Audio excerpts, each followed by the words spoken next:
এই সময় যখন তোমার শেষ হইয়া যাইবে বান্দারে, এই টাইম শেষ হওয়া মাত্র একটা সেকেন্ডও আগিয়ে যাওয়া হবে না, একটা সেকেন্ডও পিছানো হইবে না।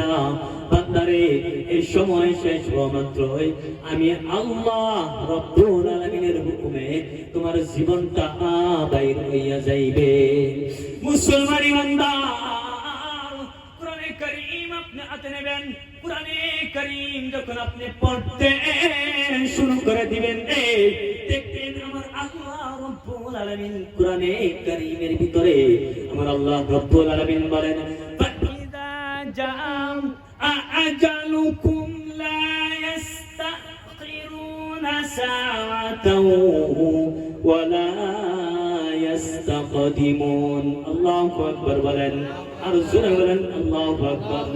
আল্লাহ রব্বুল আলামিন বলেন, বান্দারে আমি রব্বুল আলামিন তোমাকে একটি সময় আমি আল্লাহ তাআলা বেঁধে দিয়েছি, একটি টাইম আমি আল্লাহ রব্বুল আলামিন তোমাকে বেঁধে দিয়েছি। বান্দারে, এই টাইম যখন তোমার শেষ হইয়া যাইবে, এই সময় যখন তোমার শেষ হইয়া যাইবে রে গোলাম, আমি আল্লাহ রব্বুল আলামিনের হুকুমে তোমার জীবনটা বাইর হইয়া যাইবে। এতটুকু কথা বলে যদি আল্লাহ রব্বুল আলামিন শেষ করে দিতেন, তাহলে চিন্তা করা যাইতো মিত্র থেকে আমরা পালাইয়া থাকবো, মিত্র আমাদেরকে ধরতে পারবে না, মালাকুল মউত আমাদেরকে ধরতে পারবে না, এই মালাকুল মউত আমাদেরকে পকড়াও করতে পারবে না। আরে মুসলমান, আল্লাহ তাআলা সেই সুযোগটুকু দিবেন না। আল্লাহ তাআলা বলেন, মুসলমান ইমানদার, আল্লাহ রব্বুল আলামিন বলেন, বান্দারে এই সময় আমি আল্লাহ রব্বুল আলামিন তোমাকে দেব না, এই টাইম আমি আল্লাহ রব্বুল আলামিন তোমাকে দেব না। বান্দারে, এই মিত্র থেকে বাঁচার জন্য তুমি বান্দা যদি পাহাড়ের গুহার ভিতরে লুকাইয়া থাকো, তুমি বান্দা যদি সন্দুকের ভিতরে লুকাইয়া থাকো, তুমি বান্দা যদি একটি দেশ থেকে অন্য একটি দেশের মধ্যে যদি পালাইয়া যাও, না বান্দা না নাই মিত্র থেকে তুমি বাঁচতে পারবা না। মুসলমান ইমানদার, কোরআনে কারীম আপনি ওখানে আনেন, কোরআনে কারীম আপনি খুলে দেখেন, আমার আল্লাহ ডাক দিয়ে বলেন, বান্দারে এই সময় আমি আল্লাহ রব্বুল আলামিন তোমাকে দেব না। ওই যুবক, কোরআনে কারীম তুমি পড়তে শুরু করে দাও। কোরআনে কারীমের ভিতরে আমার আল্লাহ তাআলা জানাইয়া দেয়, আমার আল্লাহ তাআলা বলেন, আইনামা তাকুনু ইদরিকুমুল মাউতু ওয়ালাউ কুনতুম ফি বুরুজিম মুশাইয়াদা। আল্লাহু আকবার বলেন, আর জোরে বলেন আল্লাহু আকবার। আল্লাহ রাব্বুল আলামিন বলেন, বান্দারে এই মিত্র থেকে বাঁচার জন্য তুমি যদি পাহাড়ের গুহার ভিতরেও যদি বান্দা যদি তুমি চলে যাও, তুমি যদি সন্দুকের ভিতরেও চলে যাও, না না বান্দা তুমি বাঁচতে পারবা না, বাঁচতে পারবা না। মুসলমান রে, অল্প আপনি চিন্তা করে দেখেন, আজকে আপনার হাতে পয়সা হয়েছে, আপনার হাতে টাকা হয়েছে, আপনি সুন্দর করে ডেকোরেশন করে একটা রুম আপনি বানিয়েছেন, এই রুমের ভিতরে বসে বসে আপনি চিন্তা করেন, মিত্র আপনাকে পাকড়াও করতে পারবে না, মিত্র আল্লাহ মিত্র আপনাকে ধরতে পারবে না। আল্লাহ বলেন, না আনা কুলাম না রে না, এই মিত্র থেকে বাঁচতে পারবা না। তুমি বান্দা যদি পাহাড়ের গুহার ভিতরে লুকাইয়া থাকো, সেখানেও তোমাকে মিত্র পাকড়াও করবে, কারণ আমার আল্লাহ তাআলা জানাইয়া দেয়, ওয়ালাউ কুনতুম ফি বুরুজিম মুশাইয়াদা, তুমি যদি পাহাড়ের গুহার ভিতরে যদি লুকাইয়া থাকো, বান্দা তোমাকে মিত্র সেখানে পাকড়াও করবে। ঠিক কিনা মুসলমান? কেউ বাঁচতে পারবে না। বাঁচতে পারবে? দাদা ছিল আজকে আছে, নানা ছিল আজকে আছে নাই।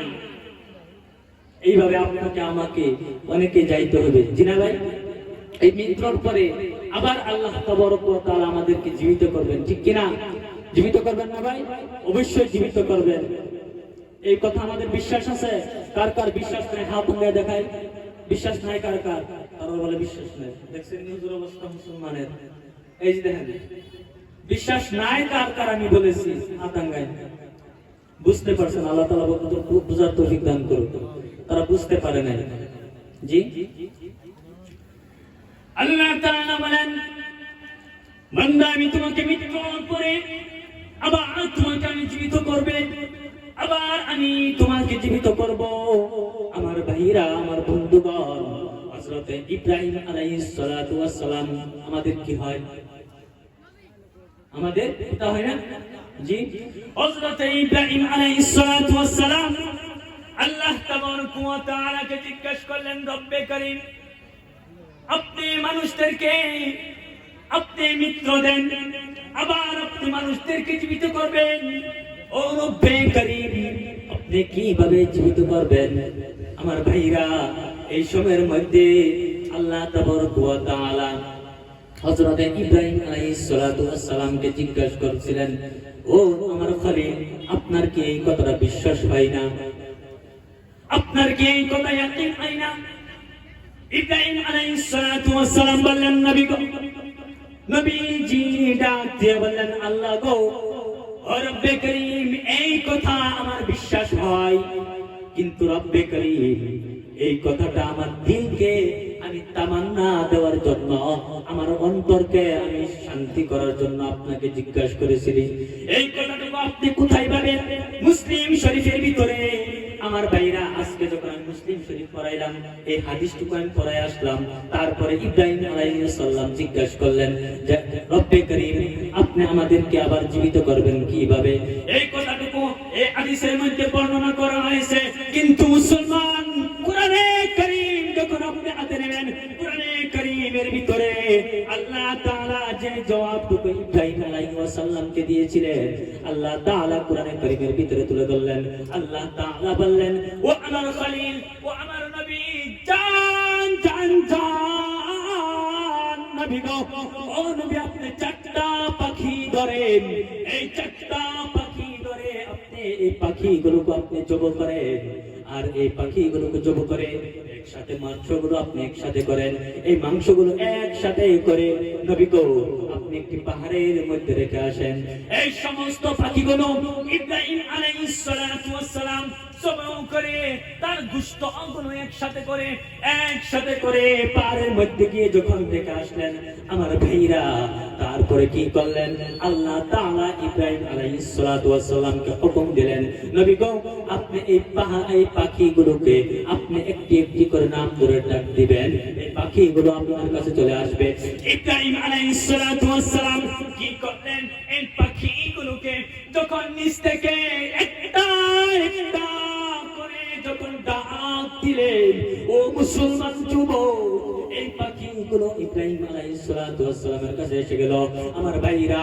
তারপর ইব্রাহিম আলাইহিস সালাতু ওয়াস সালাম চিন্তা করলো এই পাখিগুলোকে একসাথে করার পর তাফসীর ইবনে কাসিরের মধ্যে তাফসীরের কিতাবের মধ্যে পাওয়া যায় যে এই পাখিগুলোর থেকে কিছু গোশত আর কিছু মাথাগুলো কি করেছেন রেখে দিয়েছিলেন তারপরেও এই পাখিগুলো আলাদা আলাদা হয়ে ইব্রাহিম আলাইহিস সালাতু ওয়াস সালামের কাছে আসলেন তাহলে এখান থেকে বোঝা যায় মৃত্যুর পরে আপনাকে আমাকেও জীবিত করা কঠিন হইবে কি কঠিন হইবে না আমার ভাইরা আমার বন্ধুগণ বাদ দিলাম অনেকগুলো আলোচনা তারপরে আল্লাহ তাআলা বলেন বান্দারে এই দুনিয়ার বুক থেকে শুধু তুমি চলে যাইবা আল্লাহ তাআলা বলেন না না বান্দা এই দুনিয়ার বুক থেকে শুধু তুমি চলে যাইবা না এই দুনিয়ার ভিতরে তুমি বান্দা যা কিছু দেখতে পাও সব কিছু আমি আল্লাহ তাআলা শেষ করে দেব সব কিছু আমি আল্লাহ তাআলা ধ্বংস করে দেব শুধুমাত্র বাকি থাকবে